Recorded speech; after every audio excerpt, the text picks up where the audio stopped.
Assalamualaikum warahmatullahi wabarakatuh. Bismillahirrahmanirrahim. Alhamdulillahi rabbil alamin. Wa afdhalus salati wa atammu taslim ala sayyidina Muhammadin wa ala alihi wa sahbihi ajma'in. Rabbi shrah li sadri wa yassir li amri wahlul 'uqdatam min lisani yafqahu qawli. Subhanaka la ilma lana illa ma 'allamtana innaka antal alimul hakim. Allahumma akhrijna min zulumatil wahmi wa akrimna binuril fahmi waftah alaina bima'rifatil ilmi wa sahhil akhlaqana bil hilm waj'alna mimman yastami'una al-qawla fayattabi'una ahsana. Allahumma ati nufusana taqwaha wa zakkiha anta khairu man zakkaha anta waliyuha wa maulaha. Allahumma arinal haqqa haqqan warzuqna ittiba'ah wa arinal batila batilan warzuqna ijtinabah. Allahumma anfa'na bima 'allamtana wa 'allimna ma yanfa'una wa zidna ilma wa huda. Amma ba'd. Alhamdulillah, muslimin muslimat, hadirin hadirat yang saya hormati, moga-moga kita semua dirahmati dan diberkati oleh Allah Subhanahu wa taala, dan moga-moga kita semua dikurniakan oleh Allah Subhanahu wa taala kefahaman yang baik di dalam urusan agama, sesuai dengan sabda junjungan Nabi kita Nabi Muhammad sallallahu alaihi wasallam, man yuridillahu bihi khairan yufaqihu fid din. Barang siapa yang Allah nakkan dengan dia kebaikan, nescaya Allah beri dia faham dalam urusan agama. Dan moga-moga kita semua dikurniakan oleh Allah Subhanahu wa taala akhlak yang mulia, sesuai dengan sabda Nabi sallallahu alaihi wasallam, innama bu'istu liutammima makarimal akhlak. Hanya saja saya dibangkitkan demi untuk menyempurnakan kemuliaan akhlak. Alhamdulillah, pada pagi Jumaat yang mulia dan penuh barakah ini, insya-Allah kita akan menyambung pengajian kuliah duha bulanan hari Jumaat yang ketiga anjuran Masjid Sultan Salahuddin Abdul Aziz Shah, Masjid Negeri Shah Alam, menggunakan kitab Nurul Huda, Cahaya Petunjuk, yang disusun oleh guru saya Al-Fadhil Ustaz Haji Adnan bin Haji Muhammad Samman, hafizahullah ta'ala wa nafa'ana bihi wa bi'ulumihi fid daraini amin. Mensyarahkan kitab Masailut Tauhid, persoalan-persoalan yang berkaitan tentang ilmu tauhid, yang disusun oleh ayahanda beliau dan juga guru saya almarhum Tuan Guru Haji Muhammad Saman Kati rahimahullah ta'ala wa nafa'ana bihi wa bi'ulumihi fid daraini amin. Menggunakan edisi keluaran Akademi Jawi Malaysia, kita sampai ke muka surat 47, iaitu masih membincangkan tentang sifat mukhalafatuhu ta'ala lil hawadis.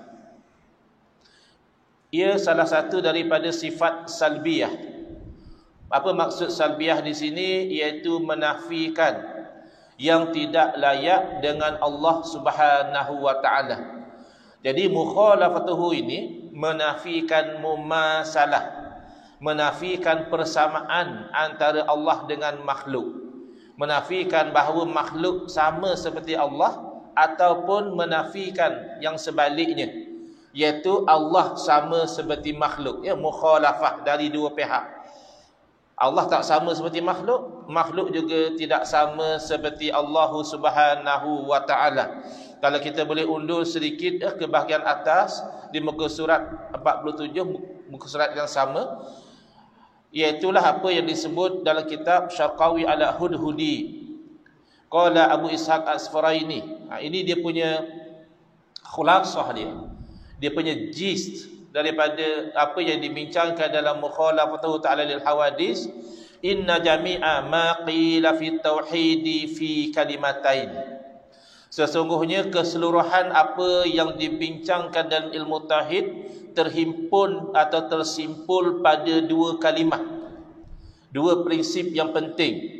Ahaduhuma, yang pertama, i'tiqadu anna kullama yatasawwaru ataupun yutasawwaru fil awham ay minal hawadithi wa sifatiha fallahu bi khilafihi.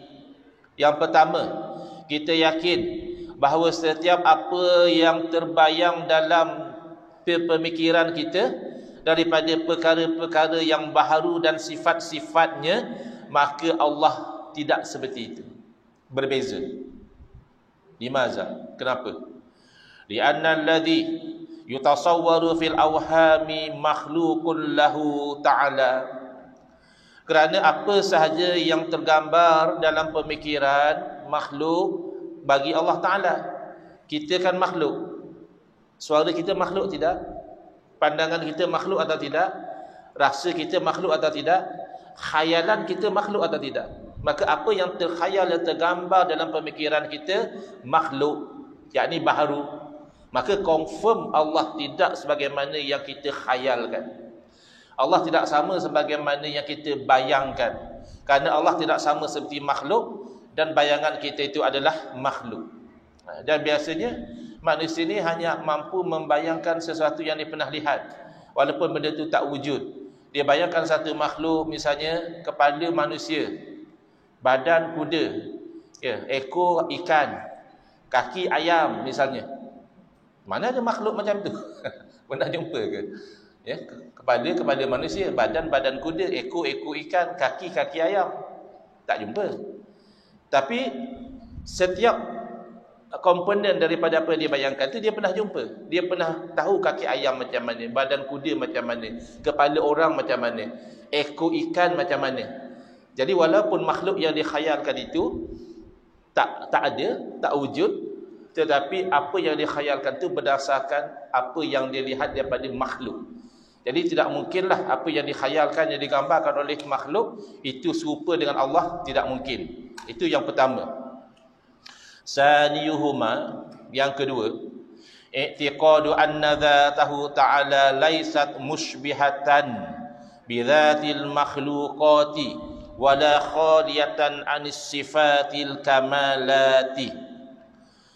Berkeyakinan bahawa zat Allah Ta'ala tidak menyerupai zat makhluk, dan zat Allah Ta'ala tidak sunyi daripada segala sifat kesempurnaan.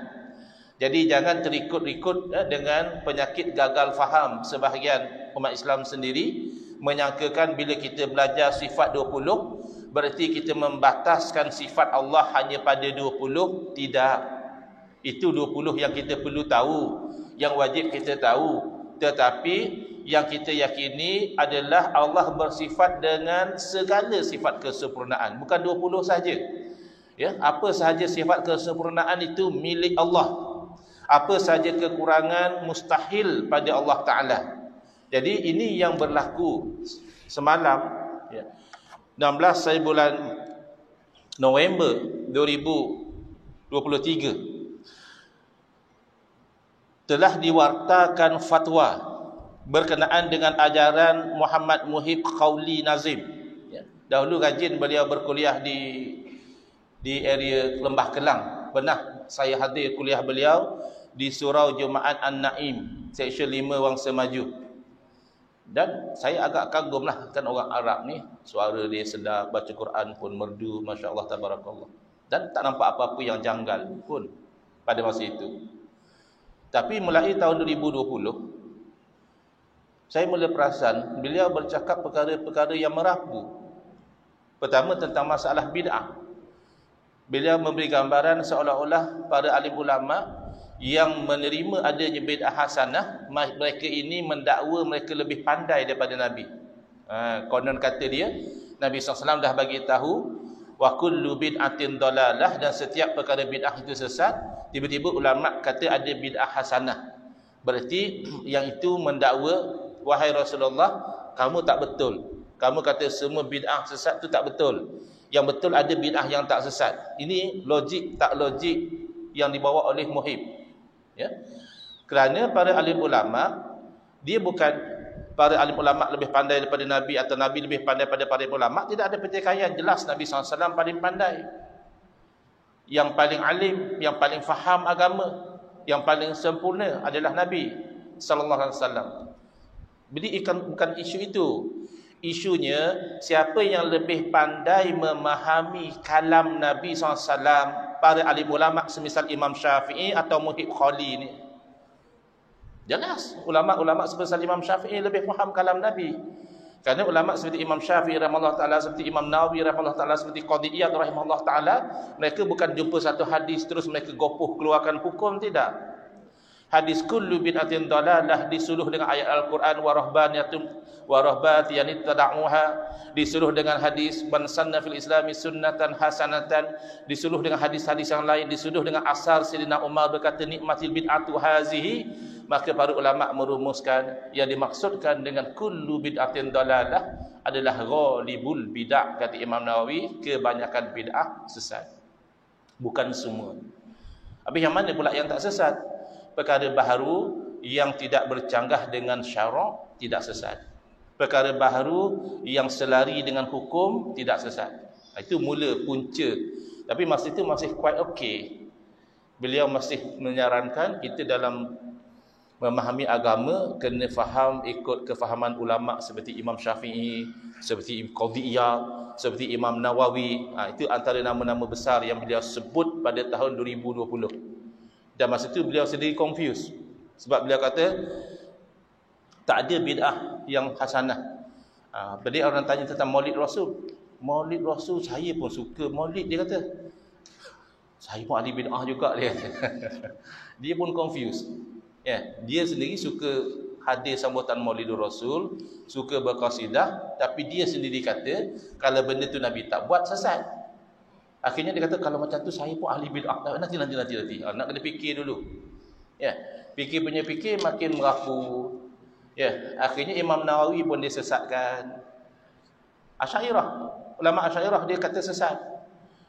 Dan dia kata tak sah kalau kita sembahyang belakang orang Asy'ariyah. Hari ni hari Jumaat, kalau tuan-tuan sembahyang Jumaat, rupanya imam tu bermazhab Asy'ari, balik kata dia kena sembahyang Zuhur. Sembahyang Jumaat tadi tak sah. Akhirnya Imam Abu Hanifah dikata memperli hadis. Imam Abu Hanifah dikatakan menghalalkan zina. Imam Abu Hanifah dikatakan mati kufur, tidak bertaubat.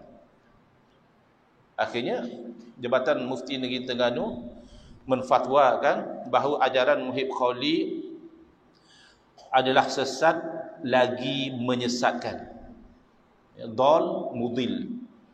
Kalau dia sesat seorang-seorang boleh tahanlah, tapi menyesatkan orang lain dan bercanggah dengan tonggak akidah Islam. Apa dia antara ciri penyelewengannya? Pertama, mendakwa bahawa Allah Subhanahu Wa Taala Maha berkuasa terhadap segala sesuatu. Yang tu okey.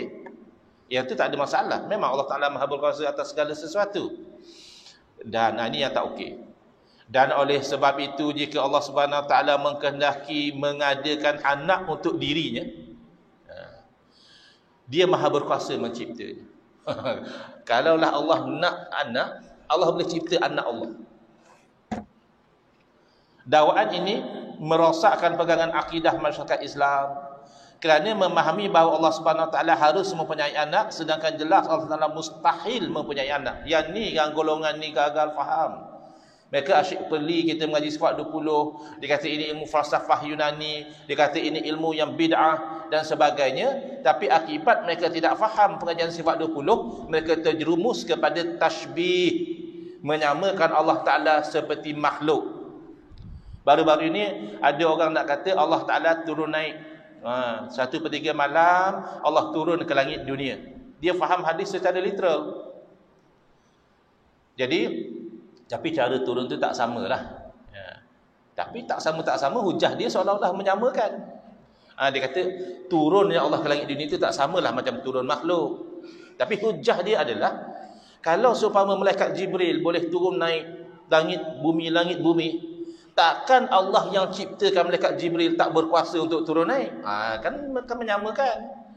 Jadi kamu tu taqiyah.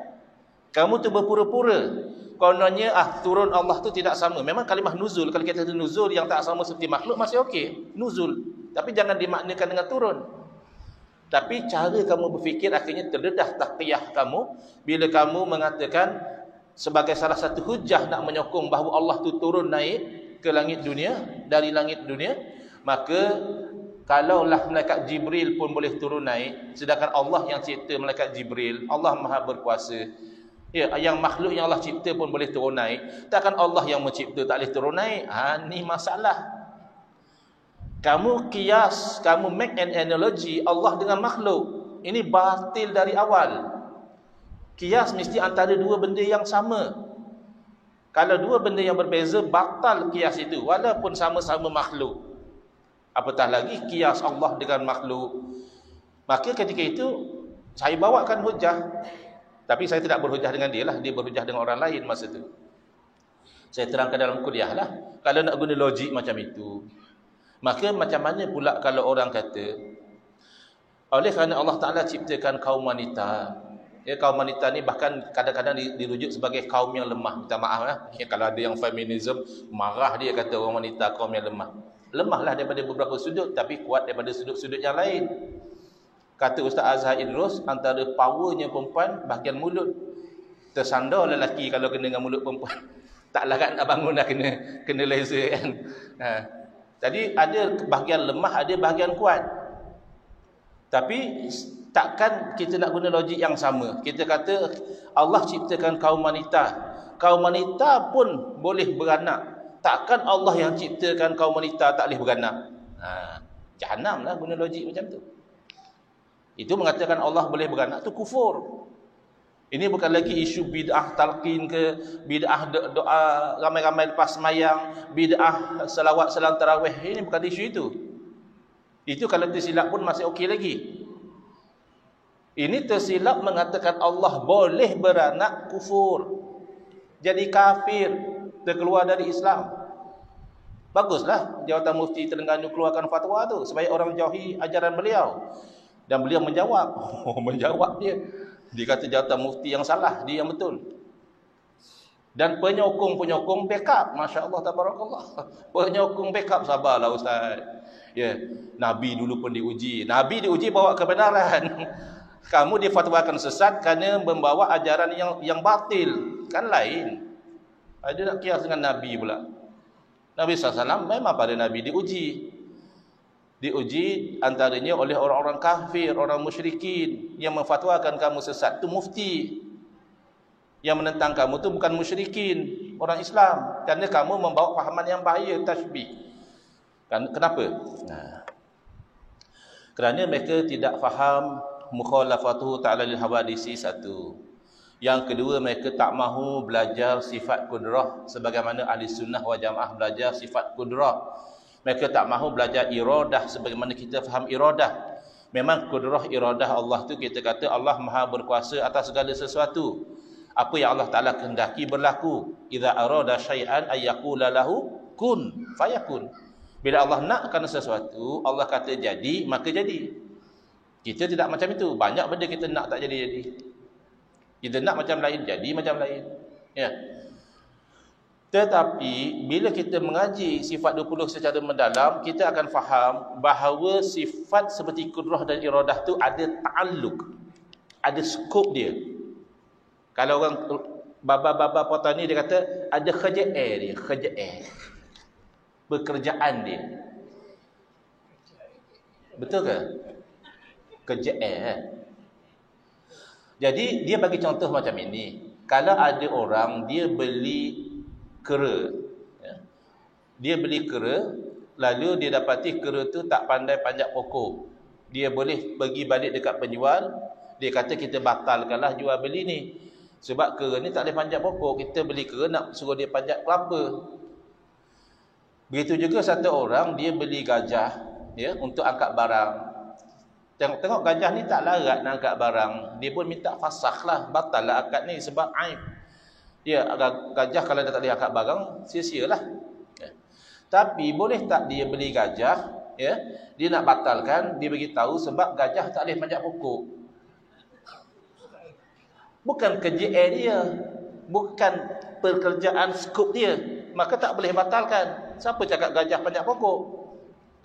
Atau dia beli kera, dia bagi tahu kera ni tak larat nak angkat lori misalnya, tak larat nak tarik lori, tak larat nak tarik balak. Memang kera.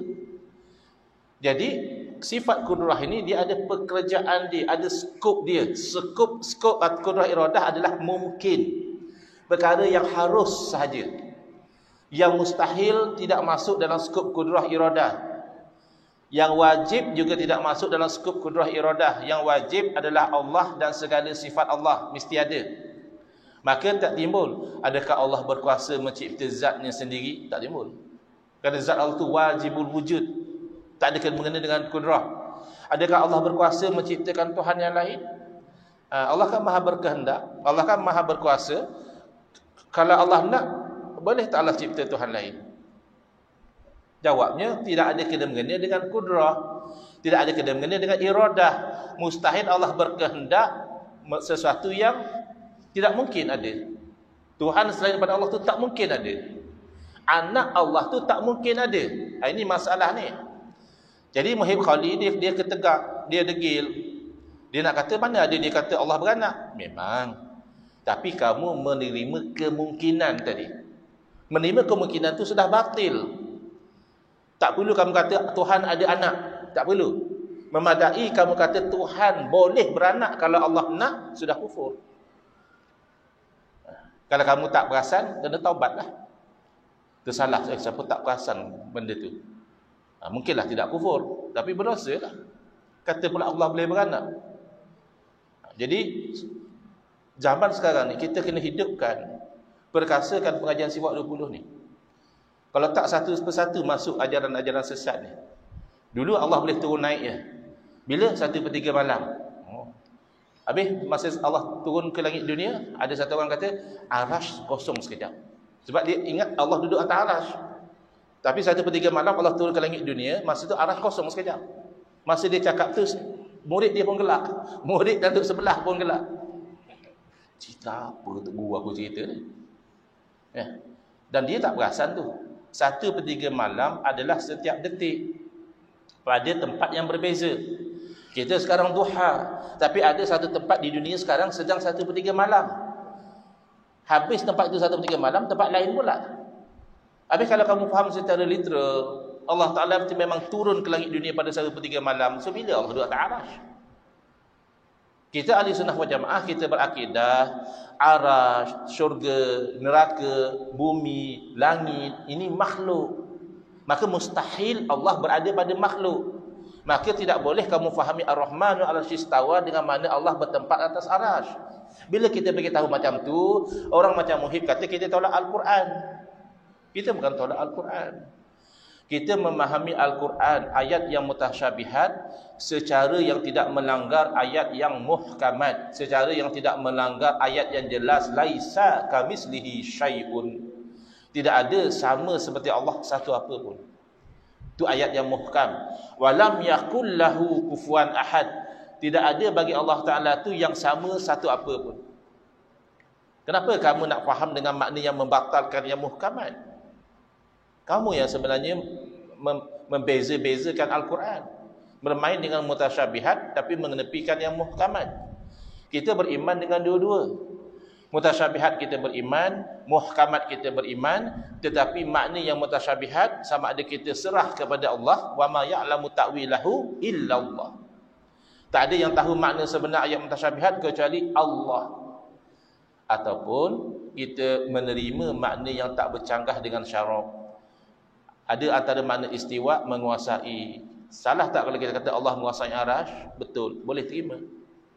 Antara makna istawa adalah menggagahi. Makna arash itu terpaksa ikut kehendak Allah. Betul atau tidak? Betul. Kita boleh terima. Tapi kalau Allah sampai bertempat atas arash, berarti Allah bertempat pada makhluk. Ini ya, akhirnya Allah kalau nak, Allah boleh beranak. Habis kalau satu masa satu orang mengaku, saya lah tu anak Allah tu. Kita kata haruslah, boleh jadilah. Cuma dia kena bawa bukti lah. Tapi boleh jadilah dia anak Allah. Mana boleh macam tu? Mujarrad dia mengaku dia anak Allah tu sudah batil, jadi kafir dia. Tak ada kemungkinan tu, tak ada. Tak perlu kamu kata Allah ada anak.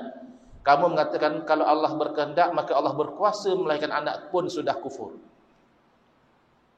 Dan wallahu ala kulli syai'in qadir, memang kul ada makna semua, kul ada makna sebahagian. Jadi kul dalam wallahu ala kulli syai'in qadir bermakna mungkin saja, mustahil tak masuk. Tapi wallahu bi kulli syai'in alim, Allah Taala dengan segala sesuatu maha mengetahui, itu memang semua. Yang wajib Allah tahu, yang mungkin Allah tahu, yang mustahil juga Allah tahu. Baik. Jadi Muhib kata dia nak saman jawatan mufti. Saman. Saman ni kalau benda fitnah. Kalau benda betul, data, fakta ada, video ada, bukti ada, kamu pernah cakap macam itu, kamu saman, bagi duit dekat peguam je lah. Peguam pun dapat duit. Alhamdulillah. Tapi merit of the case tak ada. Kita saman ni kalau benda tu fitnah, benda tu tak betul, kita tak buat, tapi orang tuduh kita buat. Jatuh maruah kita, rosak reputasi kita. Saman, saya ada tengah saman satu orang. Defamation, dulu saya dah saman sekali, alhamdulillah, dia berkenaan minta maaf. Dia tuduh kita buat kempen bela hadis palsu. Kita cakap lain, dia faham lain. Ini masalah, gagal faham. Kita kata bila sesuatu amalan tu terkena hadis palsu, tak semestinya amalan tu palsu. Dia kata kita bela hadis palsu, kan benda tu dua benda yang berbeza. Sebagai contoh, ada amalan namanya solat tarawih. Berkenaan solat tarawih ni ada hadis palsu. Hadis palsu itu mengatakan, siapa solat tarawih malam yang pertama, sekian pahala dia. Siapa solat tarawih malam yang kedua, sekian pahala dia. Ini hadis palsu. Solat tarawih palsu ke tidak? Tidak. Itu yang kita nak terangkan. Ada hadis palsu atau hadis yang dhaif jiddan tentang kelebihan puasa hari tarwiyah, hari 8 Zulhijjah. Maka kita tolaklah hadis tadi kerana palsu. Atau kita tak jadikan kesadaran kerana dhaif jiddan. Tapi puasa tarwiyah sunat atau tidak? Sunat, kerana dia termasuk 10 hari awal Zulhijjah. Jadi ini yang kita cuba terangkan, dan di fitnah kita saman, diminta maaf, alhamdulillah. Ada satu kes sedang berjalan, doakan moga-moga mahkamah nampak kebenaran yang kita cuba nak terangkan dan yang berkenaan memohon maaf. Tapi kalau dah memang betul kamu cakap macam itu, kamu mengkafirkan, kamu menyesatkan, Jabatan Mufti keluar fatwa, kenapa kamu nak saman? Kamu sepatutnya taubat. Insaf. Dan ada orang share, dia kata dia ada satu kawan dulu lemah lembut orangnya. Tapi sejak dirikut ajaran Muhib ni jadi kasar. Jadi dia je yang betul. Ini kesan virus pemikiran, dia akan mengubah akhlak seseorang jadi buruk. Menyangkakan hanya dia yang ikut sunnah, orang lain semua tak faham sunnah, termasuk para ulama yang hebat-hebat pun tak faham sunnah. Yang faham sunnah hanya dia seorang. Baik. Jadi laisa kamitslihi syai'un. Penerangan. Ini tentang makhluk. Apa pula belajar makhluk? Kita kan belajar tauhid. Subjek matter tauhid kan zat Allah dan segala sifat Allah. Zat Rasul dan segala sifat Rasul.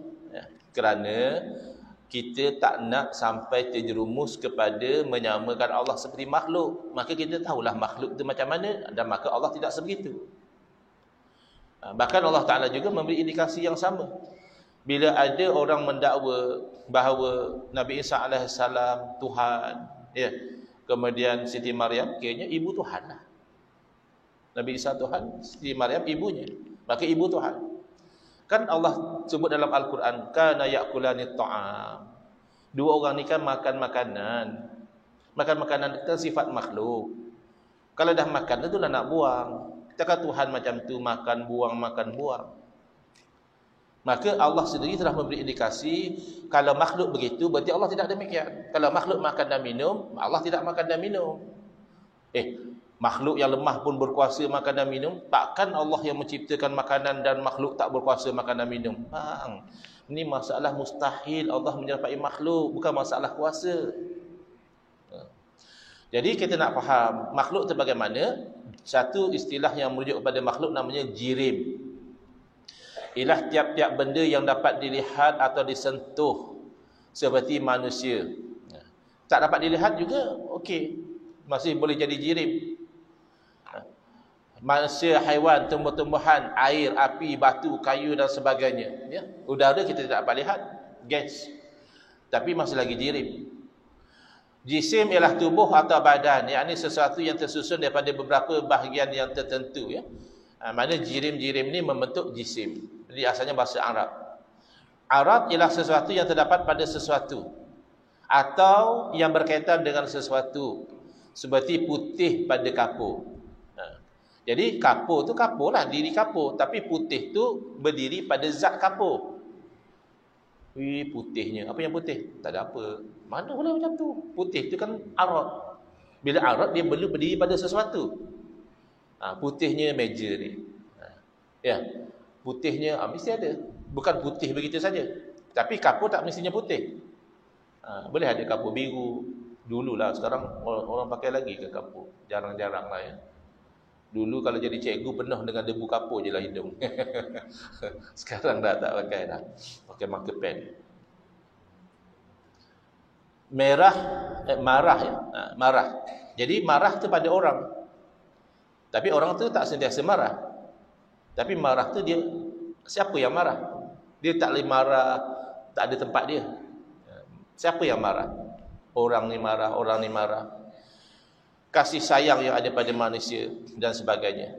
Lebih tepat, kalau kita katakan arad itu adalah sifat atau hal atau kelakuan bagi makhluk. Sifat ya, atribut. Cuma dalam istilah ilmu tauhid, mereka tidak menggunakan sifat bila merujuk kepada makhluk. Kerana mereka nak bezakan, bila sebut sifat, itu sifat Allah.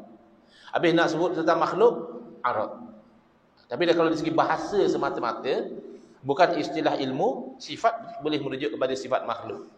Sifatnya begini boleh. Tapi dalam istilah ilmu tauhid, sifat merujuk kepada sifat Allah, sementara arad merujuk kepada sifat makhluk. Baik, faedah. Yang berdiri pada zat Allah itu dikatakan sifat, yang berdiri pada diri makhluk itu dikatakan arad. Selesai. Ada sebarang soalan tentang isu mukhalafatu ta'ala lil hawadis? Saya nak kongsikan. Semalam bila saya kuliah di surah Ar-Rahmah session 8, ada satu orang, dia ni memang selalu masuk troll dekat ruangan komen tu. Budak-budak Wahabi lah. Budak Wahabi rajin troll ni, takkan kat TikTok ni mungkin ada komen saya malas baca. Kita menghargai ketenangan jiwa. Jadi kalau kita nak tenang, jangan baca sangat komen. Komen kadang-kadang merapu. Tapi semalam tu dia masuk komen, dia tulis Az-Zumar ayat 4. Jadi Az-Zumar ayat 4 ni yang disalah faham oleh mereka, nak katakan kalau Allah nak beranak, Allah boleh beranak. Teruk lah. Padahal Allah tidak mungkin beranak tu sesuatu yang maklum minad-din bid-darurah sepatutnya. Satu yang telah diketahui dalam agama, bukan benda yang terlampau detail. Benda yang orang Islam tahu, kalau Allah tu tidak mungkin beranak. Maka menafikan benda yang macam ini bahaya. Tapi mereka ketegak, nak juga backup ya, cawan sealiran. Surah Az-Zumar ayat 4. Lau aradallahu ayattakhidha waladan lastafa mimma yakhluqu ma yasha. Subhanahu wallahul wahidul qahhar.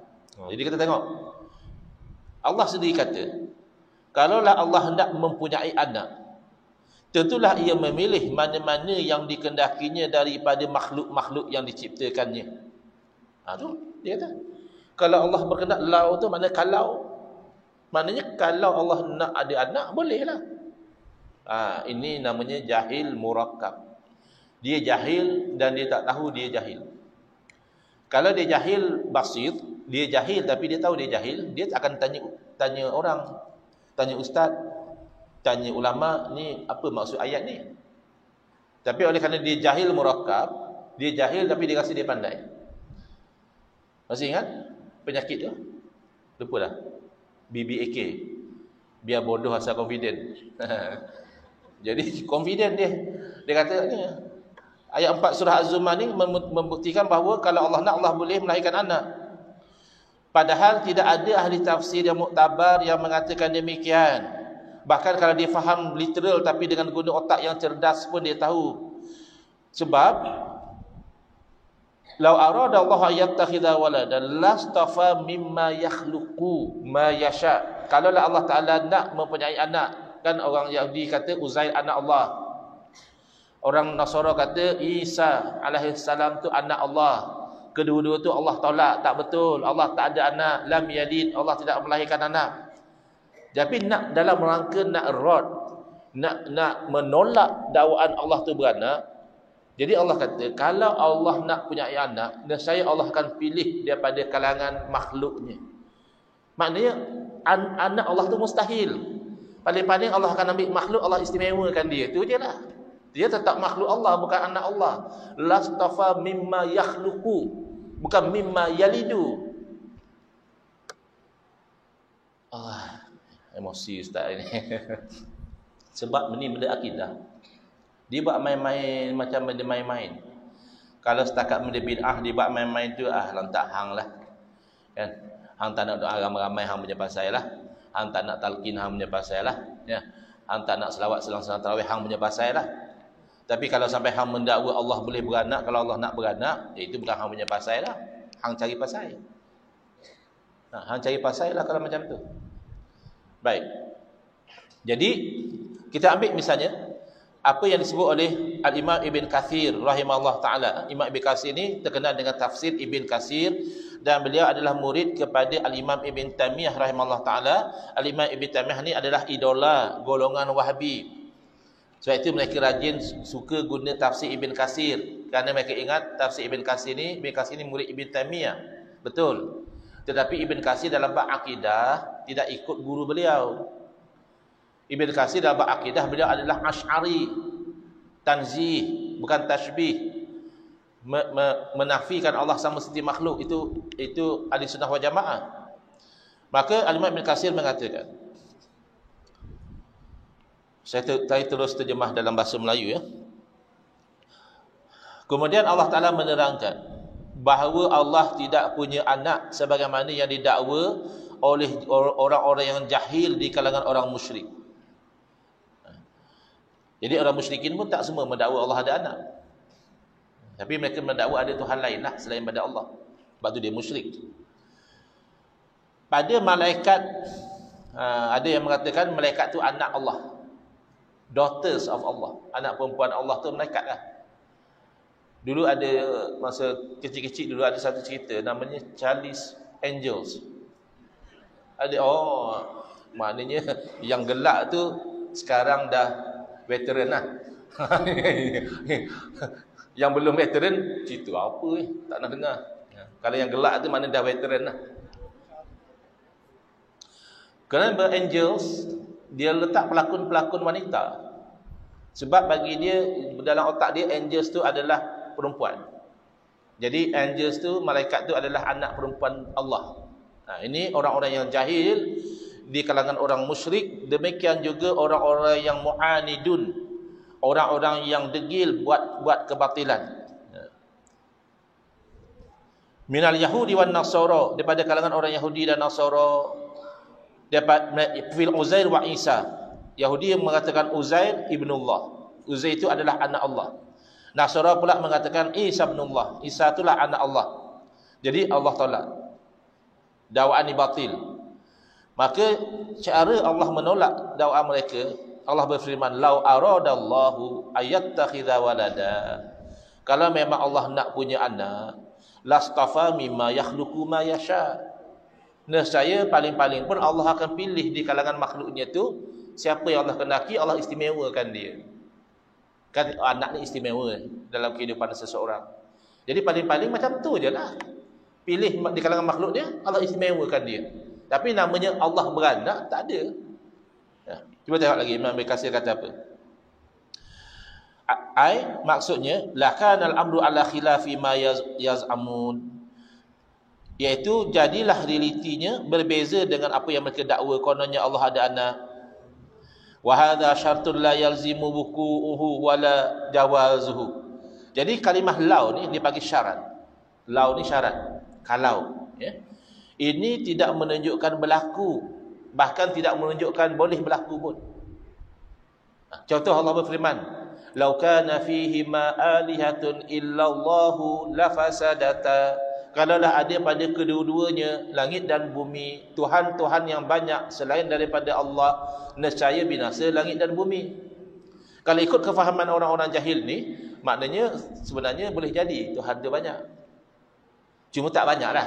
Tapi Tuhan banyak tu boleh jadi. Sebab Allah berfirman, "Lau kana fihi ma alihatun." Kalaulah pada langit dan bumi ni ada Tuhan-Tuhan yang banyak, berarti Tuhan-Tuhan yang banyak tu possible. Salah lah macam tu. Bila Allah berfirman, kalau ada Tuhan yang banyak, berarti tidak ada. Sebab kalau ada, hancurlah langit bumi ni. Jadi dia faham terbalik ikut. Ayat tu nak bagi tahu tak mungkin Tuhan banyak. Dia faham kalau berarti boleh jadi. Tak betul. Imam Bekasi dah tolak kefahaman yang batil ini. Bal huwa muhal, bahkan beranak bagi Allah tu mustahil. Habis kenapa Allah kata kalau hanya saja Allah bertujuan untuk menunjukkan kejahilan mereka pada apa yang mereka dakwa. Jadi bukan berarti kalau Allah kata lau aradallahu yattakhidha walada, itu berarti anak bagi Allah tu harus, tidak. Tapi menunjukkan benda itu mustahil. Jadi mereka ni Quran pun tak nak rujuk ulama tafsir, hadis pun tak nak rujuk pada syarah-syarah hadis. Itu yang jadi sesat.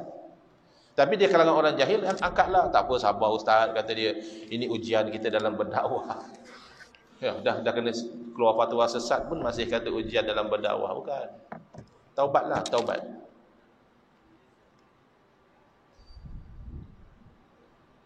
Baik, kalau tidak ada soalan, kita pergi kepada sifat yang keseterusnya. Batu makna qiyamuhu ta'ala binafsihi. Kalau terjemah, berdirinya Allah Ta'ala dengan sendiri. Itu ada risiko. Kalau orang yang tak faham, macam mana pula Allah berdiri? Berdiri dengan sendiri, kita pun boleh, asalkan tak sakit. Kan? Orang sihat boleh berdiri dengan sendiri. Bukan. Maksudnya adalah menafikan berkehendak Allah kepada zat dan kepada yang menjadikan dia. Mana Allah nak kepada yang lain tu mustahil, maka dinafikanlah. Cara menafikan itulah dikatakan qiyamuhu ta'ala binafsihi. Tak perlulah kepada zat. Kalau sifat dia perlu pada zat. Biru muda, ini biru muda, saya confuse. Kadang-kadang dibatalkan pandangan saya oleh isteri saya. Saya kata hijau, dia kata biru, saya senyaplah. Sebab perempuan bak warna dia pakar. Jadi fasalu ala zikri. Dulu turquoise ya. Turquoise tu sejenis biru ke sejenis hijau? Oh, khilaf ya. Ada dua mazhab. Satu turquoise. Tak apalah, tak kisahlah ya. Biru ke hijau ke, yang penting color ni dia perlu kepada zat untuk dia berdiri. Dia tak boleh biru ke hijau ke, tu terawang-awang macam tu. Dia mesti tudung botol ni biru, ataupun ini beg ni apa hitam atau apa. Mesti. Allah tidak demikian. Allah bukannya sifat sehingga berhajat pada zat, tidak. Dan Allah tidak perlu kepada yang menjadikan dia. Kalau makhluk, sehebat mana pun, sehebat Nabi, sehebat Rasul, sehebat malaikat, perlu kepada yang menciptakan. Sebab makhluk. Allah tidak.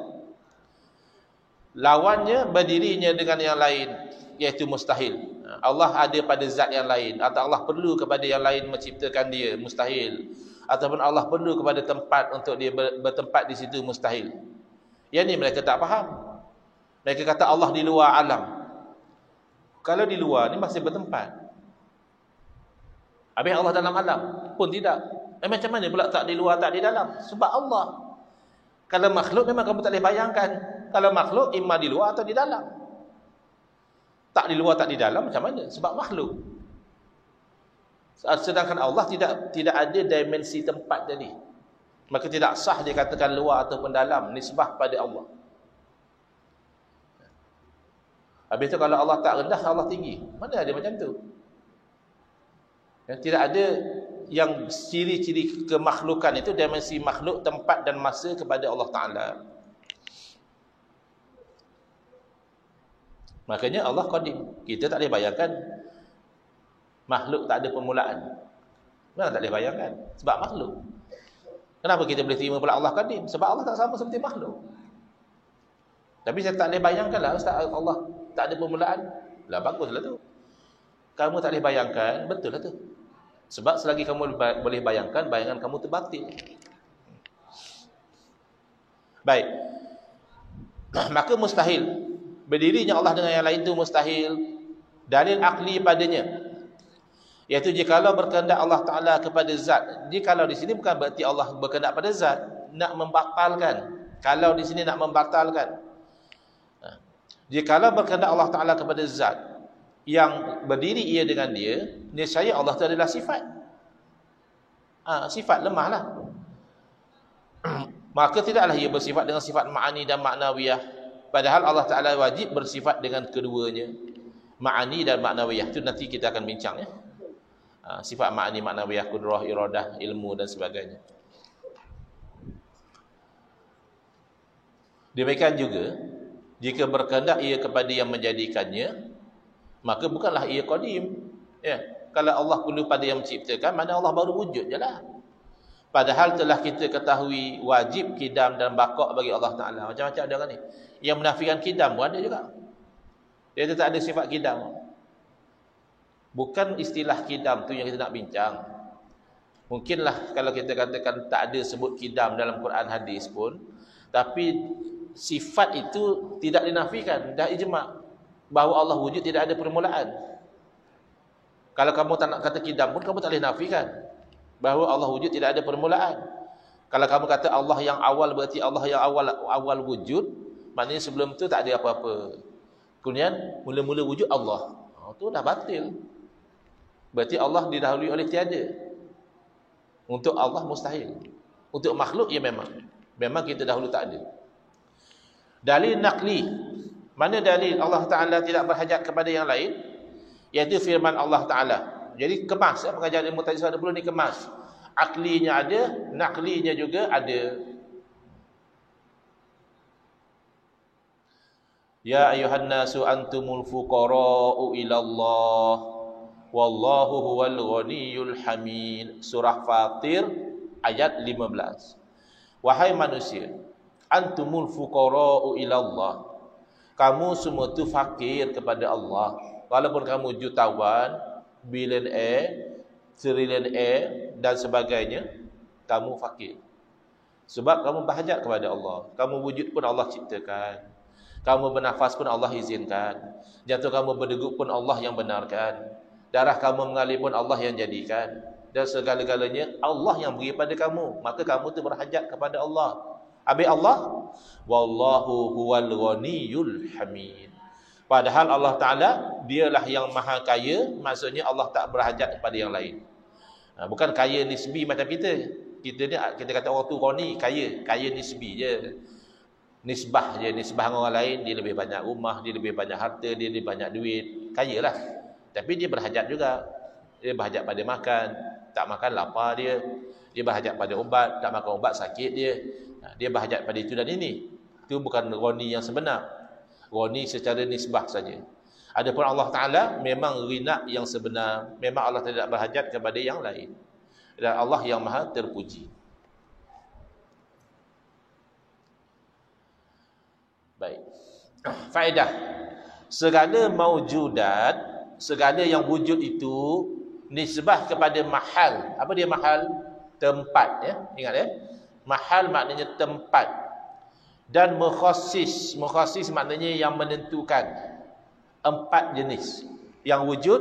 Kalau kita lihat daripada sudut tempat dan juga yang menentukan dia, 4 kategori.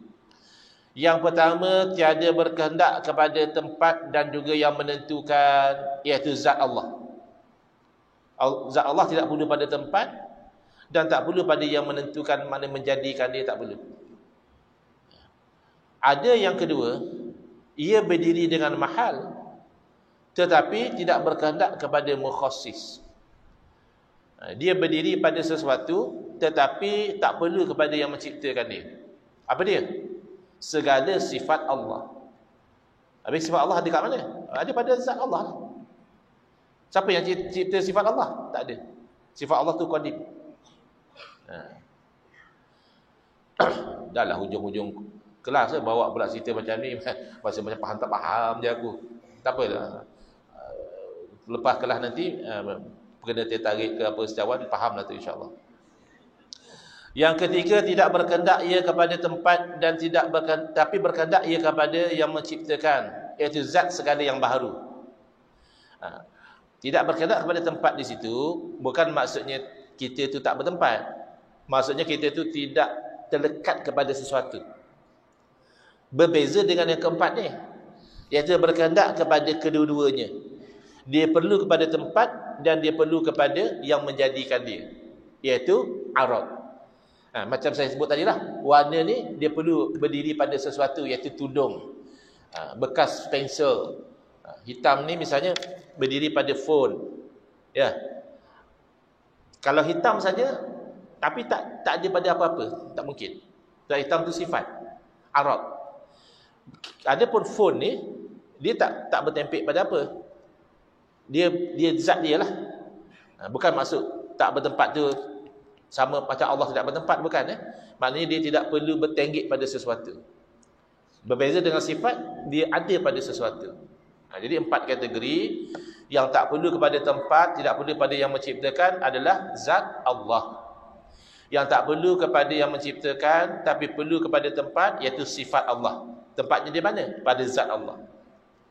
Yang tak perlu kepada tempat, maknanya bertempik pada satu tempat, tapi perlu kepada yang menciptakan, iaitu zat makhluk. Kita tak perlu nak bertempik pada sesuatu. Kita lah. Tetapi yang perlu kepada kedua-duanya, perlu kepada tempat yang dia bertempik, bertenggek di situ, dan perlu kepada yang menciptakan, itu sifat makhluk. Selesai. Kan faham? Belum kena tertarik dah faham. Kena tertarik lagi hadam terus insya-Allah. Jadi just nice kita dah jam 11 ya. 10 sorry, jam 10. Next insya-Allah kita akan sambung di muka surat 49 ya. Setiap sifat Allah ni sebenarnya ada kaitan antara satu sama lain, iaitu makna wahdaniyah ya. Esa Allah Taala tu macam mana sebenarnya kita nak huraikan nanti. Hadza wabillahi taufiq wal hidayah. Wassalamualaikum warahmatullahi wabarakatuh. Bismillahirrahmanirrahim. Alhamdulillahirabbil alamin. Wassalatu wassalamu ala asyrafil anbiya'i wal mursalin wa ala alihi wa sahbihi ajmain. Allahumma shrah sudurana wa ahsin akhlaqana wa azim ujurana wa nawwir qulubana bi nuri hidayatika kama nata'ta bi nuri syamsika abadan abada bi rahmatika ya arhamar rahimin. Walhamdulillahirabbil alamin. Sesuai dengan fatwa yang dikeluarkan oleh Jabatan Mufti Negeri Terengganu, kita menyeru kepada Muhib Khawli dan pengikut-pengikut beliau yang sealiran supaya bertaubat kembali kepada akidah yang sebenar, akidah Ahlussunnah wal Jamaah. Wallahu a'lam.